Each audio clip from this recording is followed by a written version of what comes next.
Um, Episode 3. Here we are again. It's kind of like the Star Wars saga at the moment, but not episode 4, 5, and 6. More like episode 1, Jar Jar Binks. Oh, not, Jar Jar. Not the good stuff. But here we are again. James in exile, as always. Yeah. Can you hear that in your headphones? Yeah. I can hear something in my headphones. Can you hear something in your headphones? Oh, I don't know. There could be a third person on the show. Well, why don't you introduce, mate? Introduce away. Yeah, welcome, Joe. Hey. CSTBFO, if I can recall that correctly. Jad, the I man made himself. I finally made it on the show. How Yes. cool is this? It's I know.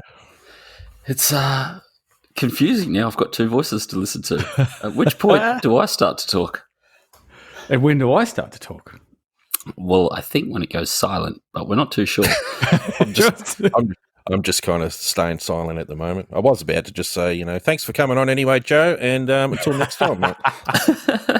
Yeah, that is classic material. I saw a video similar to that this week. You're not stealing material there, are you? I steal material all the time. You know that, mate. The best do. Plagiarism. So, the way it works.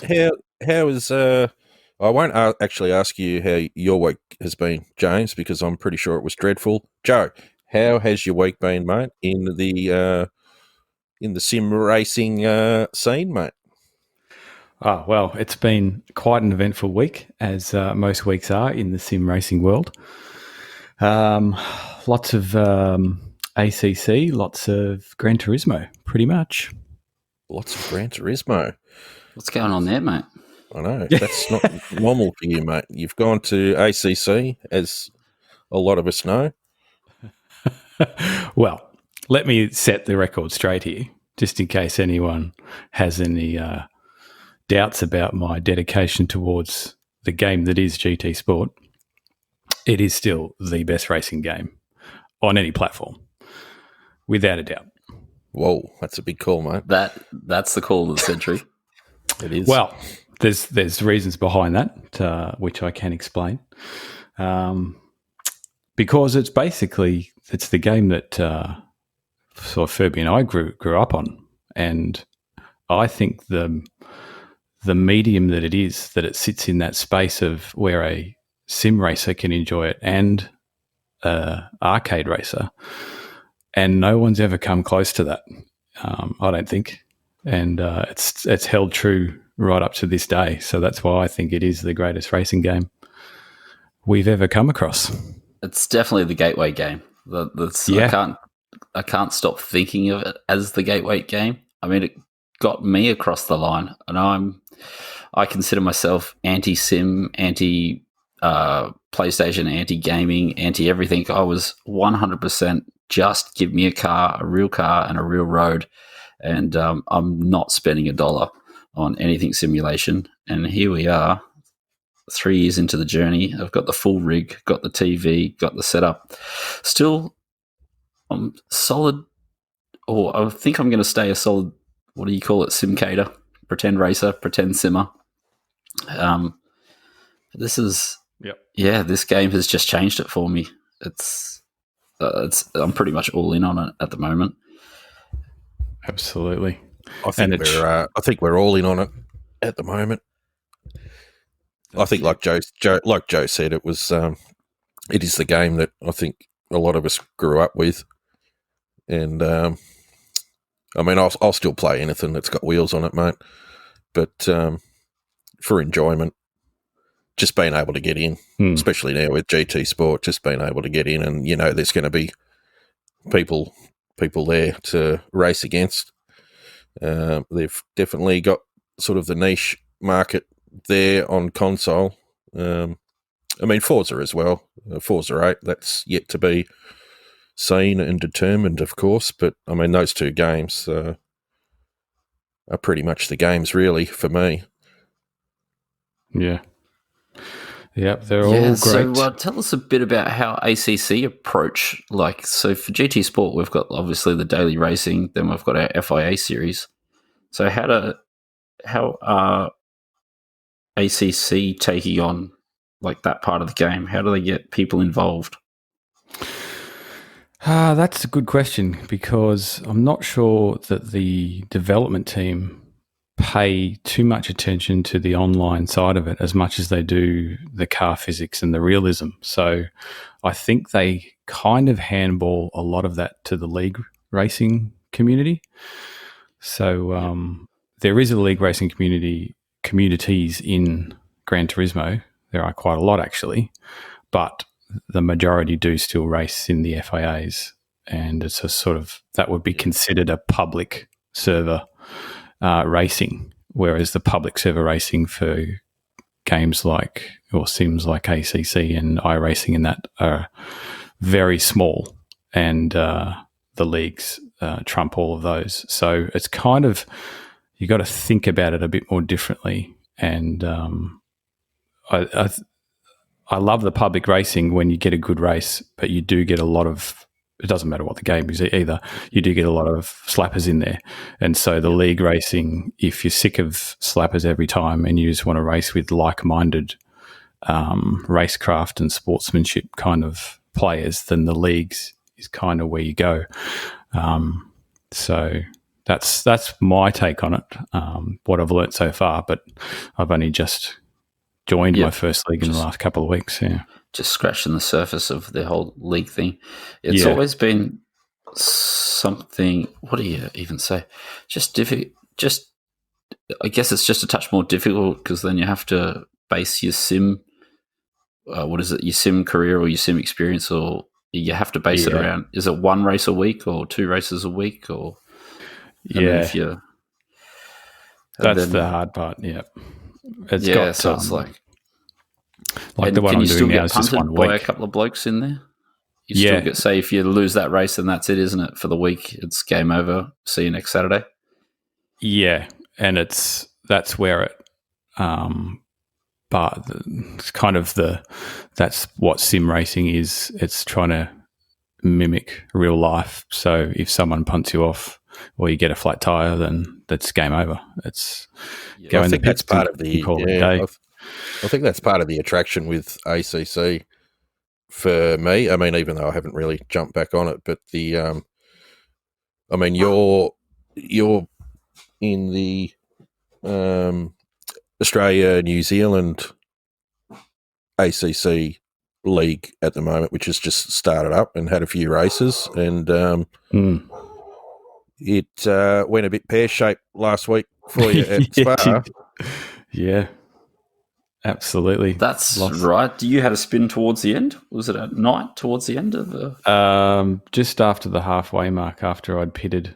It was an hour-long race at Spa with a 24-hour time multiplier. So it got dark around 10, 11, and then it gets, there's a bug in the game where just with the console version where it gets pitch black and you just can't see in front of you. And I managed to scrape through that okay, but they had done an update to the game a couple of days before, and all the setups had slightly changed for your car.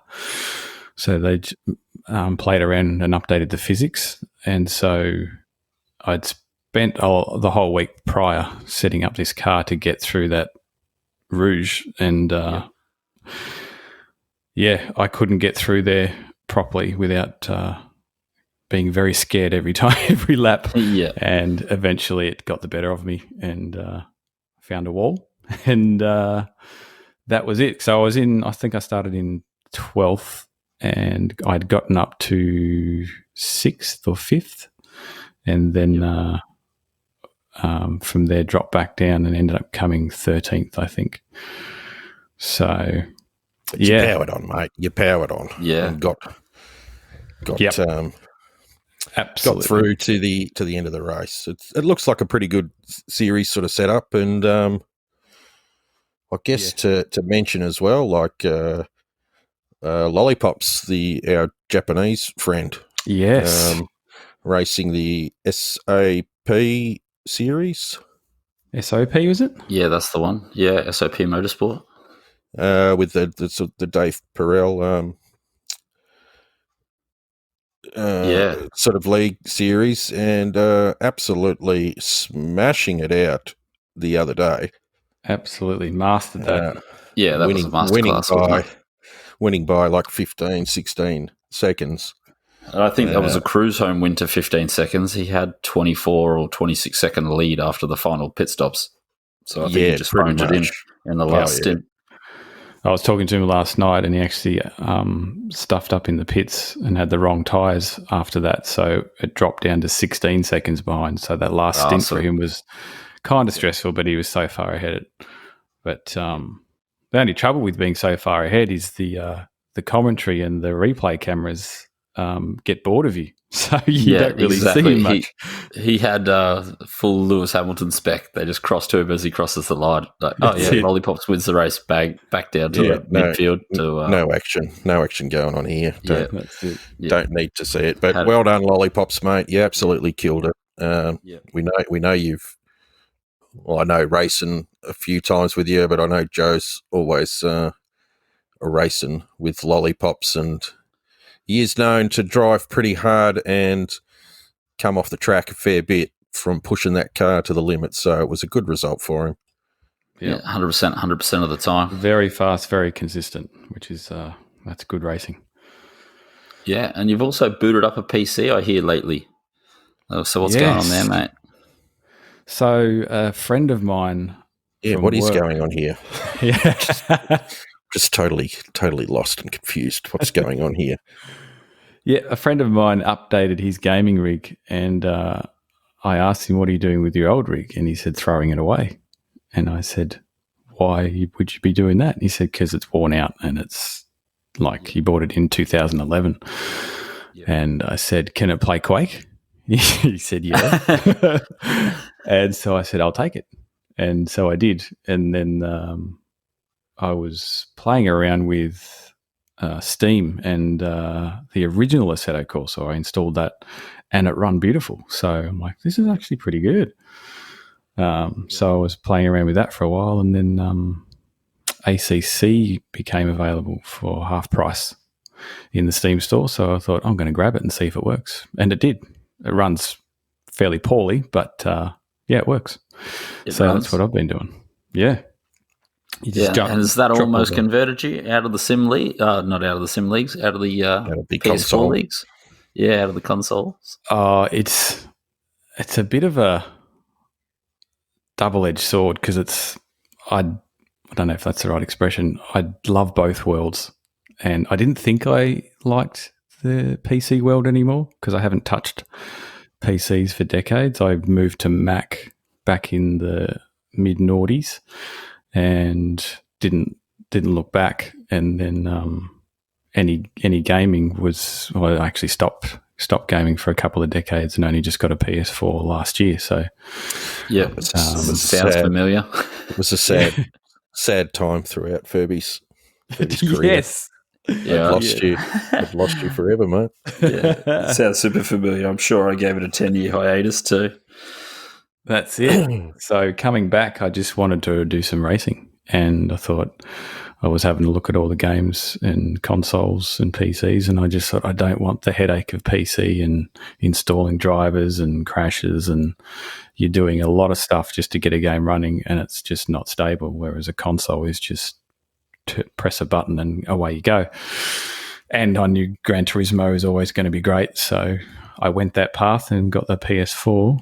And just having this PC here, I didn't even think I'd be racing on that until I just started tinkering around with it and thought, actually, Steam as a program is kind of like a console. It does all the updates for you, and you've got all your game list in there, and so kind of made it a bit easier than back in the day when Furby and I were playing PC games and what were we doing, Quake and Half-Life and that, and installing drivers, good old Counter-Strike, getting everything set up right, and then joining LANs and all that sort of stuff. So it certainly has changed over the years, but it still can be frustrating. Definitely frustrating. Have you thought about booting Forza up on the PC? Has that crossed your mind? I actually did try it, and it said the computer wasn't strong enough. So is that really how strong Xboxes are? Like Xboxes can blow away like an old computer. Well, the only one I could think to try was Forza Horizon, which is part of their Xbox Live thing.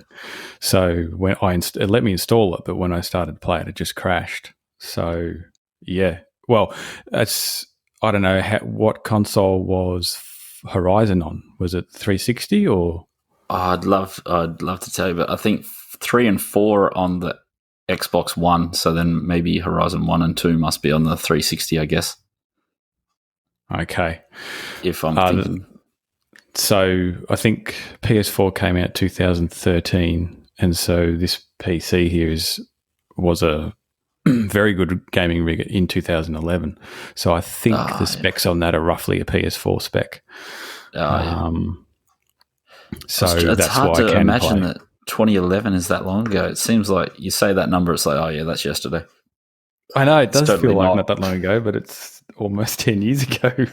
Yeah, it's be like booting up a bloody PS2 or something. That's it. So yeah, I just test what I can and see if it works and if it doesn't. And there is the advantages of it is, or one of them is the your steering wheel, your wheel and pedal kit actually has a lot more detail in it on the PC than console. So I'm really looking forward to the PS5, and that should open up more detail and more force feedback and more options with our wheels. Yeah, because they say the resolution is like, I don't know what the numbers mean, but I'm sure I heard like 8-bit resolution or something bandied about for like the brake and accelerator pedal, which means like the steps in like you can watch the brake and throttle trace in Gran Turismo like do big jumps. And I think that's because it's missing the steps in the middle. Because it's only checking the pedal every whatever fraction of time that is, and so you're missing out on some of those part throttle inputs. That you apparently get back once you swap over to PC. It can see all those. It can check the brake pedals, twice as fast or 10 times as faster. So it can see all the tiny little inputs that you're putting in the brakes and accelerator, and just gives you more car control. Apparently, allegedly, and that just tells us how sort of old the PS4 is. That it's it's the fact that PC is doing all those sorts of things shows us that the PS4 is running its last legs, and we're pushed it as far as we can. So bring on the PS5. Yeah. And so you think the PS5 really will be fast enough to increase all those resolutions? Absolutely. It couldn't not be, sort of, could it? Yeah, it has to have that sort of power. Because otherwise its shelf life's going to be extremely limited. Exactly. Yeah, and you can't just go PlayStation 6 in 2022 or whatever.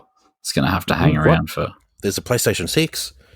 Oh my goodness, just skip straight to that one, mate. We're still just waiting on the PS5 to drop with some more info, seeing as Xbox has come out the gates swinging again with their pricing, which was really surprising.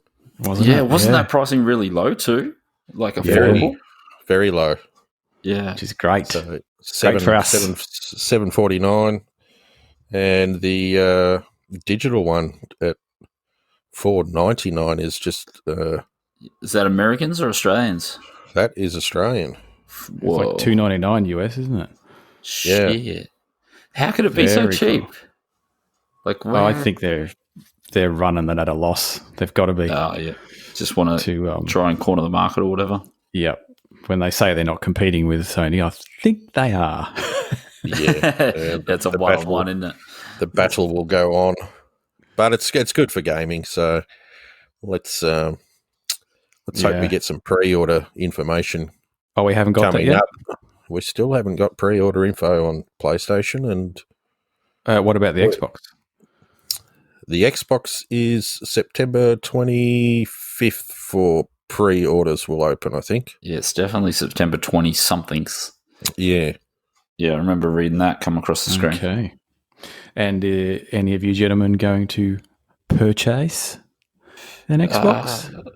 The budget Eventually. doesn't really allow for it, so I will eventually get there. I'll free up enough. Headroom. Yeah. And, PS5 first, I think. Yeah. Just for G. I mean, that's the thing, but I mean, we don't know what even are going to be release day games for the PlayStation 5. And because Forza 8's also due to be like a release on the Xbox, isn't it? I really want to.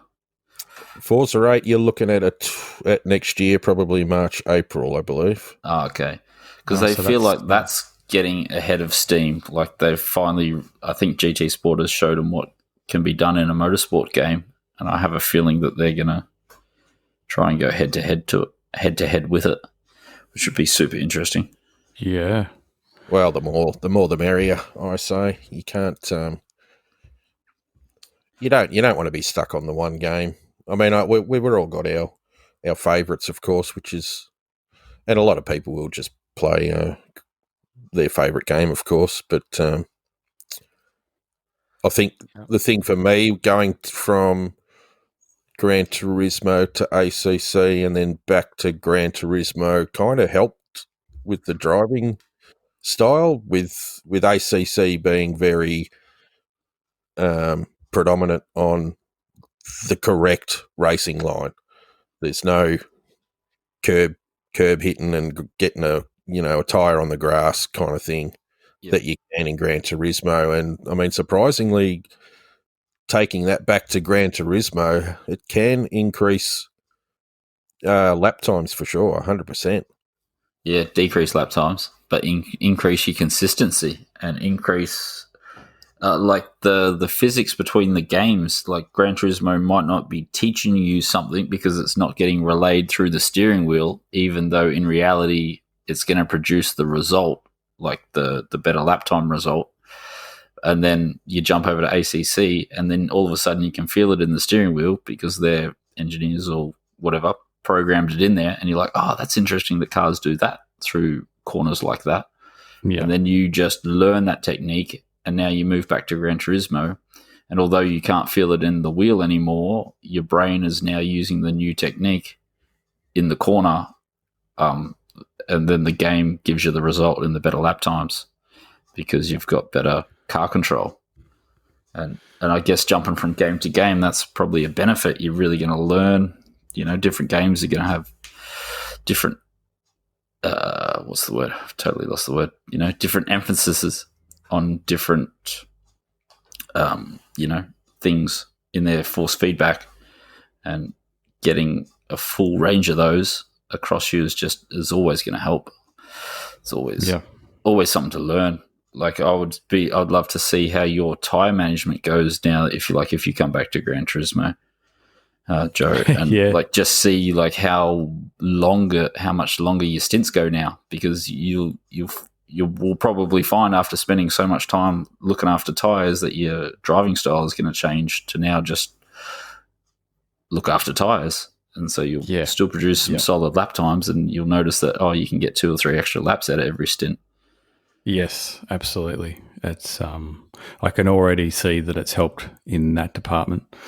I did struggle for the first couple of weeks, chop and changing between the two games, just because of the way this brain works.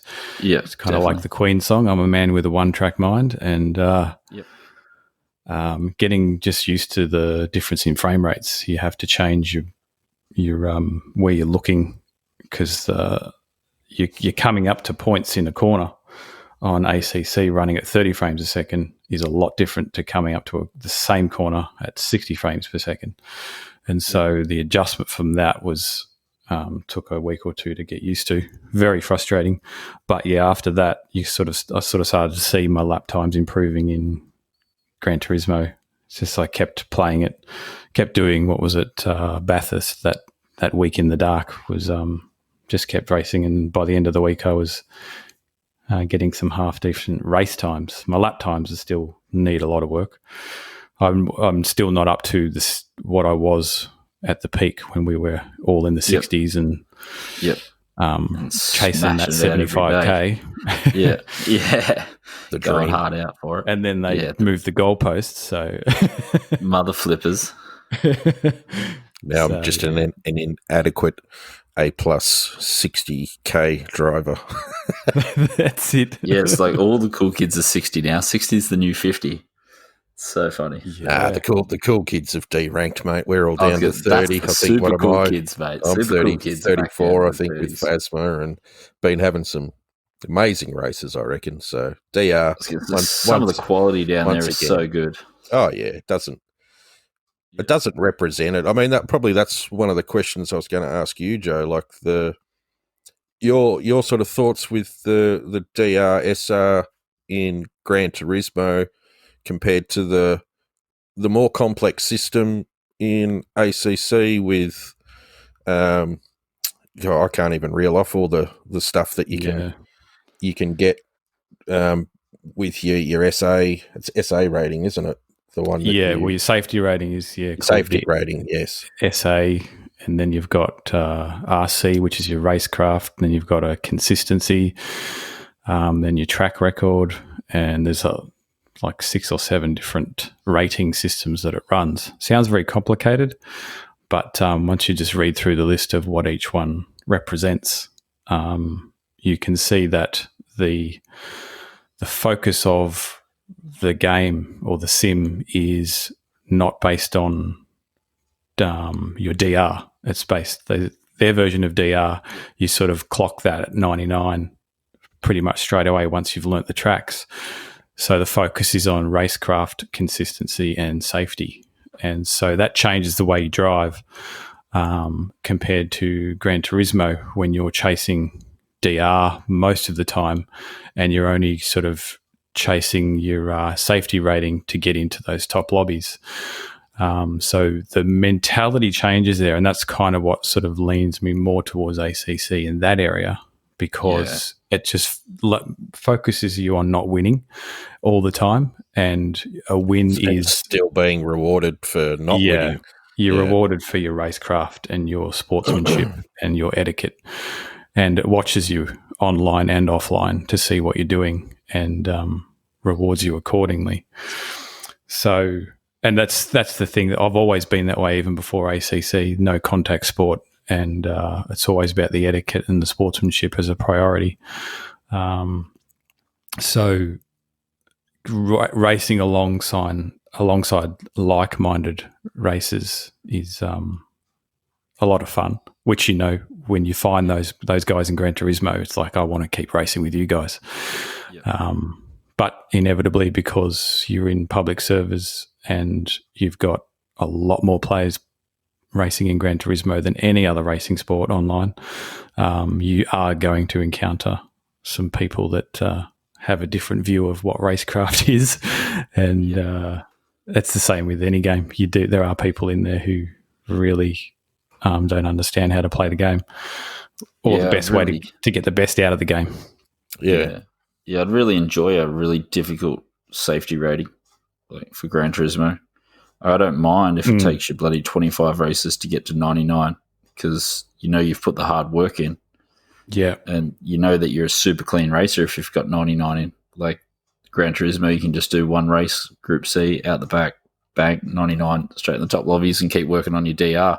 And your DR, the DR has almost no bearing on how quick a driver you are in Gran Turismo. It's like you can rock up against, 25k DR guys that are absolute rocket ships.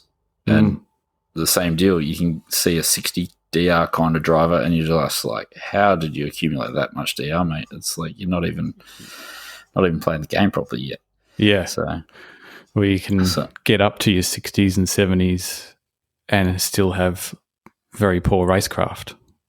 Yeah. It allows that, which you guys know. You've seen your top split drivers. Some of them are great, some of them aren't so great. Yep. And I think that's what separates not the men from the boys, but the different sort of philosophical understanding of race driving. You see the game in a very different way. You don't see it as a game. You see it as, I want to have fun trying to represent what the guys in real life do.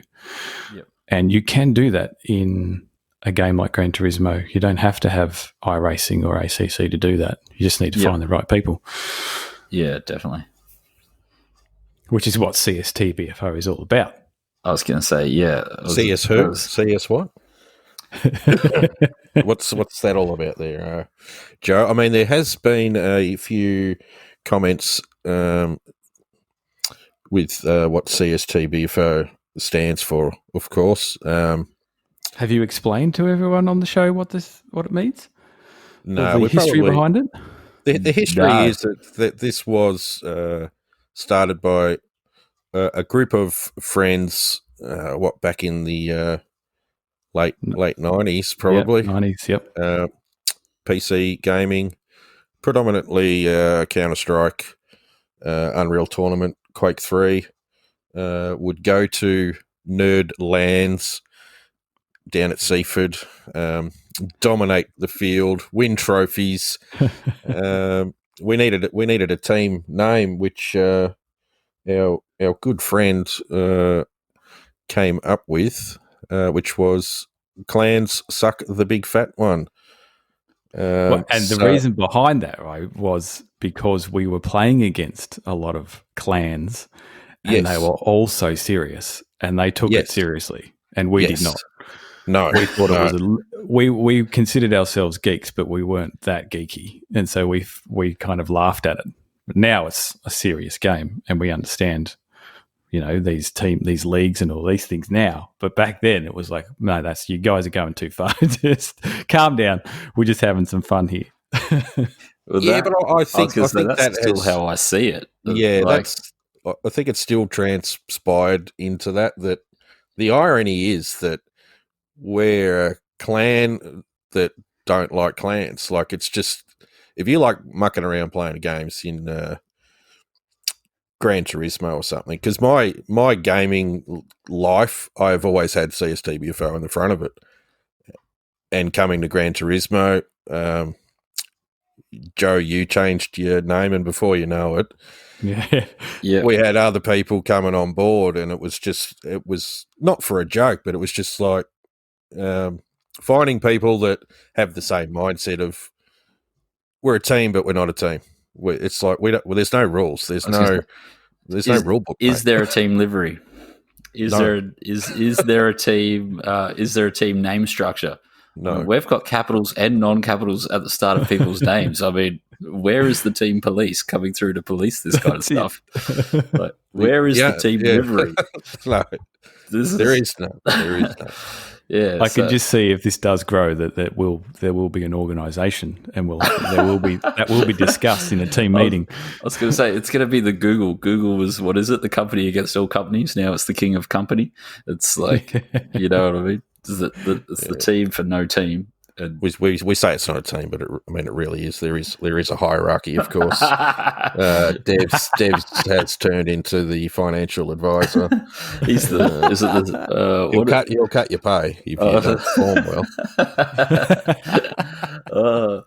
That's the only reason I'm stuck on Gran Turismo. I haven't been moved departments. No one's moved me across to another game. I don't know. Joe must know someone. He's been allowed to move to another game.